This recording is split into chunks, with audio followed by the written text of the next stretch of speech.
ভোর রজনী হারায় দূরে, আধার গেছে টুটে, সূর্যে পানি তাকিয়ে এক সূর্যমুখী ফোটে। হ্যালো বন্ধুরা, তোমরা সবাই কেমন আছো? আশা করছি তোমরা খুব ভালো আছো। আমিও বেশ ভালো আছি। বাঙালি মেয়ে পূজার আর একটি নতুন ব্লগে আমি পূজা আবার তোমাদের কাছে চলে এলাম। এখন প্রায় ভোর 5টা মতো বাজে। আজকে আমি ভোর মানে সকাল সকাল ঘুম থেকে উঠে পড়েছি, তাই জন্য ভোরই তোমাদের কাছে চলে এলাম। গ্রামের সকালটা কত সুন্দর হয়, মানুষজন কি করে সবই তোমাদের সাথে ছোট ছোট করে শেয়ার করব। আশা করছি আজকের ভিডিওটা তোমাদের খুব খুব ভালো লাগবে। বন্ধুরা, তোমরা পুরো ভিডিওটা দেখতে থাকো। সবাই ভোর উঠে গ্রামের রাস্তায় হাঁটতে বেরোয়, তাই ভাবলাম আমিও আজকে ভোরবেলা একটু হাঁটি। চারপাশটা এত সুন্দর লাগছে দেখতে। দেখো শুধু আকাশটার দিকে কত সুন্দর লাগছে। বাগানে যাব, কত কি সবজি হয়েছে তুলবো। ভোরের আলো ফোটার মধ্যে দিয়েই শুরু হয় গ্রামের মানুষের কর্মজীবন। মেয়ে বউরা ঘরের নিজের কাজে মন দেয়, আর পুরুষেরা ব্যস্ত হয় গ্রামের কৃষিকার্যে। দেখো আমার পেছনে কত ফুল হয়েছে, টগর ফুল।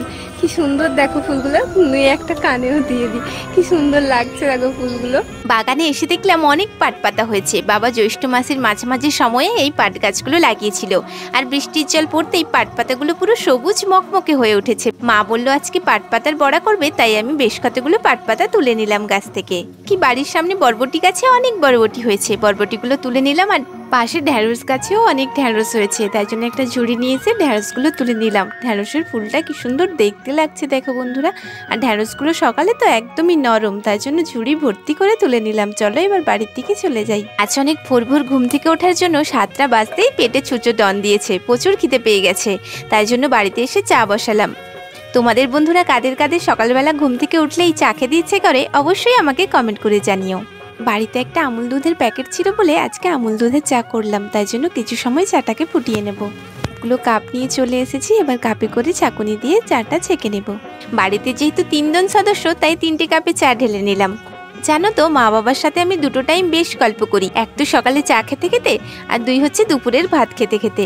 বেশ গল্প হয়, 3 জনে একদম জমিয়ে গল্প হয়।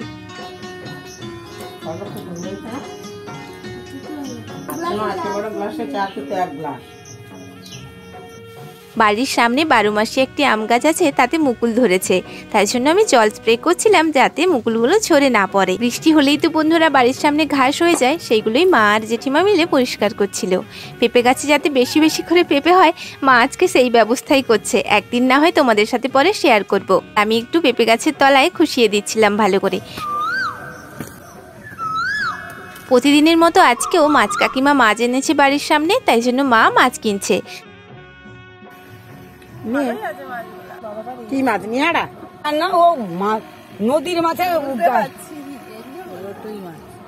তখন রং দেয় অনেক টাইট থাকার জন্য কত রকমই মেডিসিন দিত। তারপরে মাছগুলো মা কেটে নিল ভালো করে।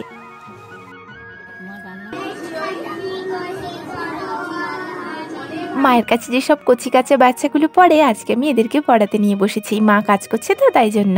তো আজকের ভিডিওটা তোমাদের কেমন লাগলো অবশ্যই আমাকে কমেন্ট করে জানিও। দেখা হচ্ছে পরবর্তী একটা নতুন ব্লগে। ততক্ষণ সবাই ভালো থেকো, সুস্থ থেকো, টাটা।